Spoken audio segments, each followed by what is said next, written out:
పిలుస్తున్నాడు. ఎలాగా నుంచో చెప్పాడా ఇలాగా? ఆ! మోకాళ్ళ మీద ఉండి కొంచెం ఈ జనాలు చూసి నువ్వు జాలిపడు. మమ్మల్ని దయచేసి అలాంటివి చేయబాక. మమ్మల్ని అగ్నికి కాల్చేయొద్దు.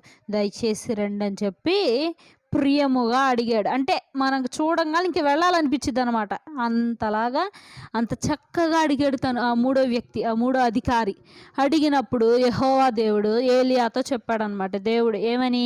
ఏలియా నువ్వు తనతో వెళ్ళు, ఏం కాదు, నేనుంటాను నీకు తోడు, నువ్వు తనతో వెళ్ళు అనగానే ఏలియా ప్రవక్త ఏం చేశాడు? ఆ మూడో అధికారితో వెళ్ళాడు. ఎక్కడికి వెళ్ళాడు? ఎక్కడికి? అహజ్యా రాజు దగ్గరికి వెళ్ళాడు. వెళ్ళినప్పుడు ఆయన చూసి, మీరేనా ఈ మాట చెప్పింది? మీరేనా ఏందో అన్నారంట, నా గురించి ఏమన్నారు అని అడిగాడు రాజు. అడిగితే, అయ్యా మేమే, నేనే అన్నాను. ఏమన్నానంటే